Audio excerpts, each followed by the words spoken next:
सभी साथियों को मेरा नमस्कार। आज की इस वीडियो में हम पढ़ने वाले हैं समांतर श्रेणी यानी अर्थमेटिकल प्रोग्रेशन। समांतर श्रेणी क्या होती है, इसका पता कैसे चलता है और इसका फिर या इससे संबंधित कोई समस्याएं होती हैं उन्हें हम किस प्रकार से सरल करते हैं। तो आइए आज हम सीखते हैं समांतर श्रेणी और उससे संबंधित समस्याओं के बारे में। तो दोस्तों, सबसे पहले ध्यान दीजिए कि हम इस बात की जानकारी प्राप्त करेंगे कि समांतर श्रेणी है क्या, या वो किस प्रकार की श्रेणी होती है जिसे हम समांतर श्रेणी कह सकें। तो समांतर श्रेणी शुरू करने से पहले हम समांतर श्रेणी से संबंधित सभी जो छोटी से छोटी बातें हैं उनकी जानकारी प्राप्त करेंगे। तो ध्यान दीजिए दोस्तों, सबसे पहले बात आती है कि ये समांतर श्रेणी हो या फिर अन्य प्रकार की कोई श्रेणी, ये एक प्रकार का समूह होता है, संख्याओं का एक समूह होता है, संख्याओं का एक झुंड होता है।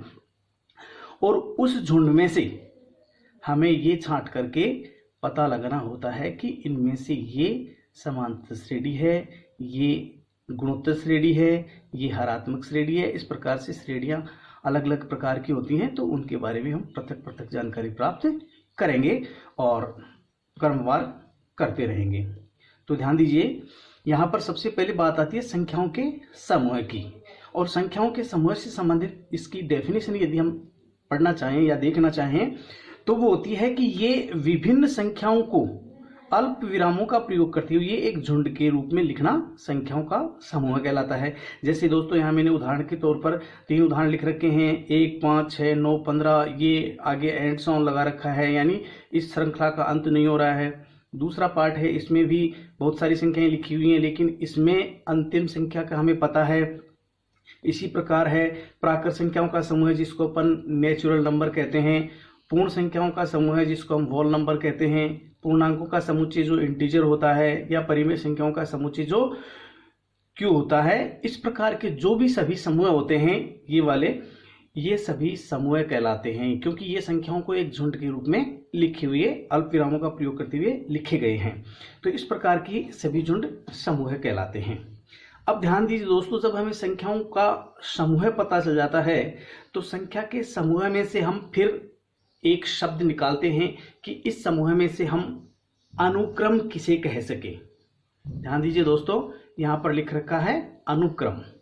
अनुक्रम किसे कहेंगे, यानी सीक्वेंस किसे कहेंगे।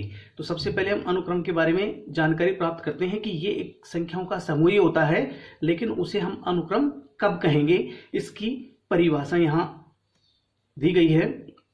ऐसा समूह है जिसमें प्रयुक्त सभी संख्याएं, यानी ऐसा समूह है जिसमें प्रयुक्त सभी संख्याएं एक निश्चित नियमानुसार लिखी गई हों, तो संख्याओं का वह समूह अनुक्रम कहलाता है। अर्थात बात यह है कि अगर वो समूह है उसमें जो संख्याएं लिखी गई हैं वो एक नियम के तहत, एक प्रतिबंध के तहत लिखी गई हैं, तो ये समूह निश्चित रूप से अनुक्रम कहलाएगा। ध्यान दीजिए, यहाँ पर मैंने कुछ उदाहरण लिखे हैं नीचे। इन उदाहरणों में स्पष्ट हम करेंगे कि इनमें से कौन से समूह अनुक्रम हैं, कौन से नहीं है। तो यहाँ पर उदाहरण लिखे गए हैं, उनको हम ध्यान से देखेंगे। सबसे पहला उदाहरण है 1, 3, 5, 7, 9। यानी ध्यान दीजिए दोस्तों कि अगला अंक पीछे वाले अंक में 2 जोड़ने से प्राप्त हो रहा है। यानी 1 में 2 जोड़ेंगे 3, 3 में 2 जोड़ेंगे 5, 5 में 2 जोड़ेंगे 7, 7 में 2 जोड़ेंगे 9। इस प्रकार से हम इसके आगे आने वाले सभी संख्याएं जो भी आ रही हैं वो ज्ञात कर सकते हैं। फिलहाल मैंने इसमें 15 पदों तक लिखा है। इसमें 1, 2, 3, 4, 5 पद लिखे हैं। ये जो एंड सॉन का यानी डॉट डॉट की लाइन लगा रखी है वहां 15 पदों तक, यानी टोटल 15 पदों तक अपन लिख सकते हैं। ऐसे ही नीचे देखिए, दूसरा जो उदाहरण है उसमें 9 में 2 3, यहाँ पर 3 है। 3 में 4 जोड़े 7, 7 में 4 जोड़े 11, 11 में 4 जोड़े 15, 15 में 4 जोड़े 19 और इस प्रकार से आगे के सभी पद भी इसके ज्ञात किए जा सकते हैं। लेकिन यहाँ पर मैंने अपरिमित रूप से अनंत तक लिखा है, तो इसका मतलब है कि इसमें पदों की संख्या अनंत तक ज्ञात की जाए। इसी प्रकार अगला उदाहरण है, इसमें है पहला पद a, फिर a स्क्वायर, फिर a क्यूब, फिर a की घात 4, ऐसे हम a की घात 5, a की घात 6 आगे वाले हम कितने भी पद ज्ञात कर सकते हैं। फिलहाल यहाँ मैंने 20 पदों तक के लिए लिखा है। ये क्यों लिखते हैं हम आगे, निश्चित संख्या क्यों लिखते हैं या फिर कई उदाहरणों में हम एंड ऑन क्यों छोड़ते हैं, इनके आधार पर अनुक्रमों का वर्गीकरण किया जाएगा, जो हम आगे देखेंगे। इसी प्रकार अगला उदाहरण है, उसमें देखिए यहाँ पर लिखा है 8, 8 में से 3 बाकी निकालेंगे 5, 5 में से 3 बाकी निकालेंगे 2, 2 में से 3 बाकी निकालेंगे -1, फिर 3 बाकी निकालेंगे -4, फिर 3 बाकी निकालेंगे -7। इस प्रकार से 3 बाकी करते जाएंगे तो हमें आगे के इसके जितने पद चाहिए उतने हम ज्ञात कर सकते हैं। इसी प्रकार ये वाला है, इसमें लिखा है 64, 64 में 2 का भाग दिया 32, 32 में 2 का भाग दिया 16, 16 में 2 का भाग 8, 8 में 2 का भाग 4 और 4 में 2 का भाग 2। इसी प्रकार से आगे के इसके पद भी हम चाहे उतने ज्ञात कर सकते हैं। फिलहाल मैंने इसमें 30 पदों तक का लिखा है। इस प्रकार से इन उदाहरणों को देखने से ये पता चलता है कि इसमें आने वाला प्रत्येक पद एक निश्चित नियमानुसार प्राप्त हो रहा है। इसका मतलब कि ये संख्याओं का समूह है, लेकिन संख्याओं का समूह होने के साथ साथ इन सभी को हम अनुक्रम कह सकते हैं। जो परिभाषा में हमने स्पष्ट किया था कि ये एक प्रकार का समूह ही होता है, लेकिन उसमें आने वाली सभी संख्याएं यानी प्रयुक्त की जाने वाली सभी संख्याएं एक निश्चित नियमानुसार लिखी गई हों तो वह अनुक्रम कहलाएगा। इसके बाद यहाँ इन उदाहरणों का स्पष्टीकरण हमने देख लिया है कि ये वाले सभी समूह अनुक्रम कहलाएंगे। अगर कोई नियम की प्राप्ति नहीं हो रही है तो निश्चित रूप से वो समूह ही रहेगा, उसे हम अनुक्रम नहीं कह सकते। इसके बाद ध्यान दीजिए दोस्तों, इसमें अनुक्रम में प्रयुक्त प्रत्येक संख्या हमने पता कर लिया कि ये वाले सब अनुक्रम हैं। तो अनुक्रम में प्रयुक्त होने वाली प्रत्येक संख्या ऐसे मतलब है जैसे 1 है, 3 है, 5 है, 7 है, 9 है, ये सभी अनुक्रम का पद कहलाती हैं। ये सभी अनुक्रम का क्या कहलाएंगे, पद कहलाएंगे। यानी अनुक्रम में प्रयुक्त प्रत्येक संख्या अनुक्रम का पद कहलाती है, जिसे हम टी से या ए द्वारा व्यक्त करते हैं। टी का मतलब तो ट्रम, ट्रम का मतलब पद होता है, इसलिए ये तो अपने आप में ही परिभाषित है। बाकी हम इसको अंग्रेजी वर्णमाला के अक्षर ए द्वारा भी व्यक्त कर सकते हैं। इस प्रकार से हम अनुक्रम के पद को परिभाषित कर सकते हैं। इसके बाद हम आगे के भाग में चलते हैं। अब आगे का भाग है कि जब हम अनुक्रम के बारे में जानकारी प्राप्त कर चुके हैं तो अब अनुक्रम को भी 2 भागों में विभाजित किया जाएगा। जो आपके सामने है कि जो अनुक्रम है यानी सीक्वेंस जो है उसको 2 अलग अलग पार्टों में विभाजित किया जाएगा। यानी अनुक्रम से श्रेणी यानी सीरीज भी बनती है और अनुक्रम से श्रेणी यानी प्रोग्रेशन भी बनती है। श्रेणी और श्रेणी में क्या अंतर है ये हम यहाँ अब जानने वाले हैं। दोस्तों यहाँ पर श्रेणी जो सीरीज है उसको यदि हम परिभाषित करना चाहें तो वो इस प्रकार से होगा कि जिस अनुक्रम में सभी पदों के मध्य, यानी अनुक्रम का हमें पता चल गया है कि अनुक्रम एक संख्याओं का समूह होता है जिसको एक निश्चित नियमानुसार उसका प्रत्येक पद ज्ञात किया जा सकता है, लेकिन उस अनुक्रम के भी प्रत्येक पदों के मध्य धन या ऋण यानी जोड़ या बाकी का चिन्ह लगा करके एक व्यंजक के रूप में लिखना। यानी एक व्यंजक के रूप में यदि उसको लिख देते हैं जोड़ लगा करके, बाकी लगा करके या अन्य अपने फंडामेंटल ऑपरेटर हैं वो लगा करके यदि हम उसको एक व्यंजक के रूप में व्यक्त कर देते हैं तो वह एक सीरीज बन जाती है, श्रेणी बन जाती है। जैसे उदाहरण के तौर पर मैंने यहाँ लिखा है कि 1, 3, 5, 7 ये एक सीक्वेंस था, अनुक्रम था। मैंने यहाँ पर जोड़ का या बाकी का, जोड़ का या बाकी का ये चिन्ह लगा करके ये एक व्यंजक बना दिया है। तो इस प्रकार का व्यंजक, या फिर नीचे ये लिखा है इसमें ए स्क्वायर ए क्यूब ए की घात 4 है, उसके बीच में भी मैंने वही जोड़ और बाकी का चिन्ह लगा करके इसको संकेत के रूप में व्यक्त किया है। तो इस प्रकार के जो अनुक्रम हैं जिनके मध्य हम ये फंडामेंटल ऑपरेटर लगा करके एक व्यंजक के रूप में इसको परिभाषित कर देते हैं, तो ये सभी श्रेणियां बन जाती हैं। और इस श्रेणी से संबंधित चैप्टर हम अलग से लेकर के आएंगे, जिसको हम आगे स्पष्ट करेंगे। फिलहाल अपना जो आज का टॉपिक है वो है श्रेणी से संबंधित, इसलिए हम अपने दूसरे पार्ट, अनुक्रम के दूसरे पार्ट श्रेणी की ओर चलते हैं।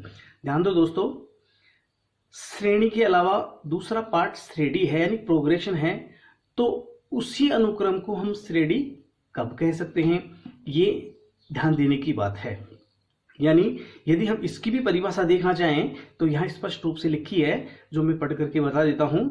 यदि अनुक्रम में कोई विशिष्ट प्रतिबंध विद्यमान हो, यानी जो अनुक्रम हमने बनाया है, ऊपर संख्याओं के समूह को अनुक्रम कहा है, उसमें यदि कोई विशिष्ट प्रतिबंध विद्यमान हो, अर्थात अनुक्रम के पदों का संख्यात्मक मान, यानी अनुक्रम के पदों का संख्यात्मक मान किसी विशिष्ट नियम के अंतर्गत बढ़ता या घटता है, तो वह श्रेणी कहलाती है। यानी हमने व्यंजक बना लिया, श्रेणी बना ली, अब श्रेणी का मान एक निश्चित प्रतिबंध के तहत या तो बढ़ता है या घटता है, तो वह अनुक्रम श्रेणी यानी प्रोग्रेशन कहलाती है।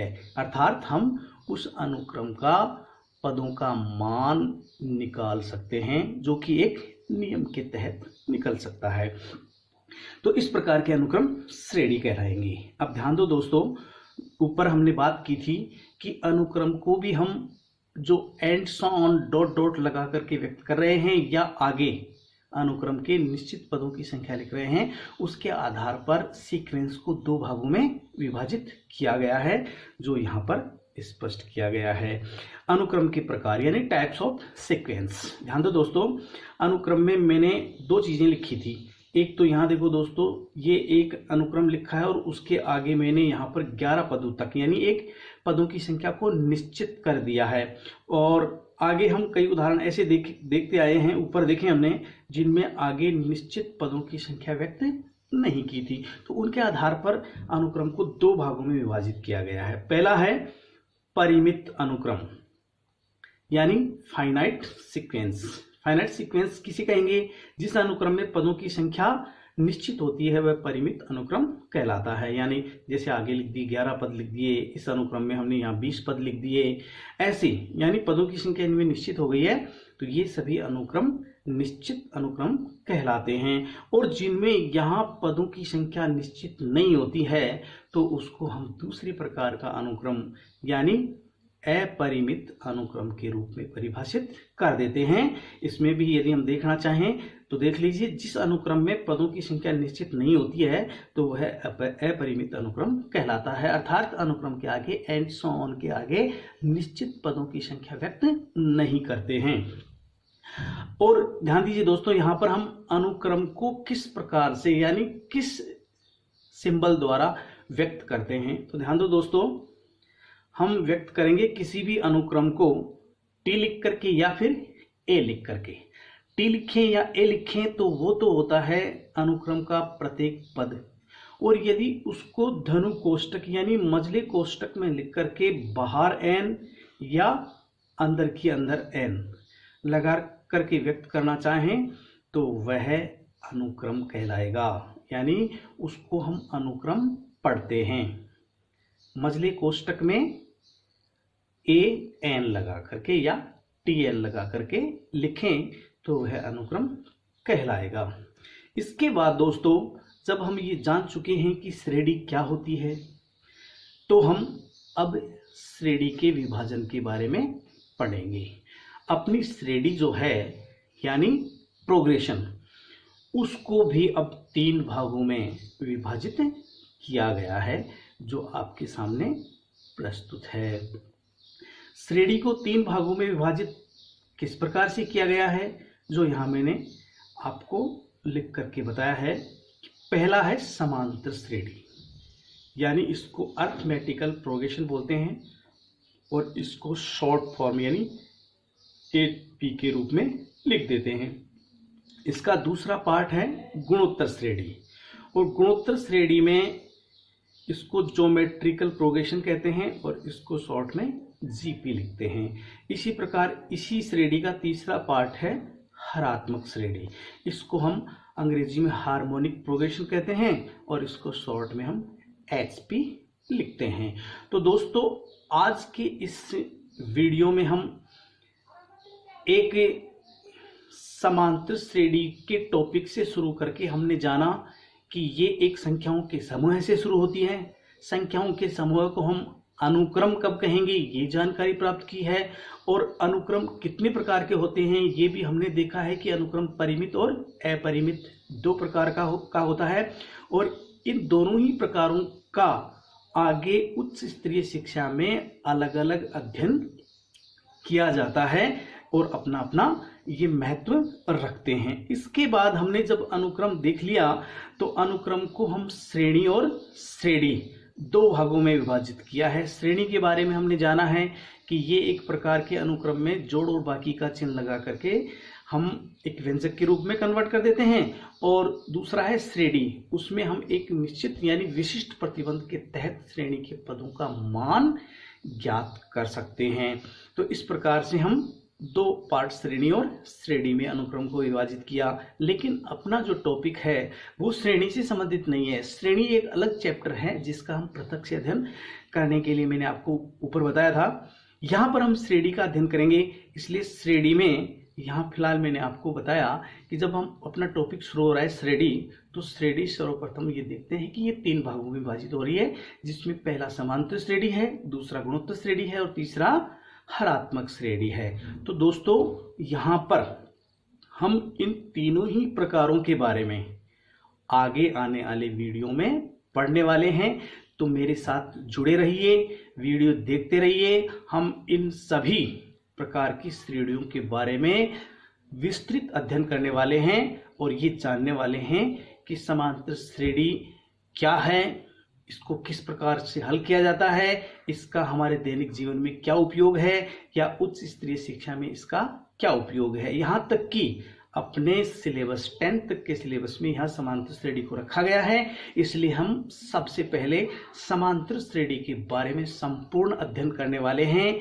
जैसे कि संपूर्ण अध्ययन में आता है कि इसका nवां पद ज्ञात करना, जिसको अपन अंतिम पद कहते हैं, या फिर इसके n पदों तक का योगफल ज्ञात करना, या इनके मध्य ये अपने समांतर माध्य ज्ञात करना, या इसके अलावा अपने जैसे कि व्यापक पद दे दिया जाए, nवां पद दे दिया जाए तो उसका सार्वंतर ज्ञात करना। इन सब के बारे में हम विस्तृत जानकारी आगे आने वाले वीडियो में प्राप्त करेंगे, इसलिए ये वीडियो यहीं तक पार्ट प्रथम के रूप में आपके सामने प्रस्तुत कर रहा हूं।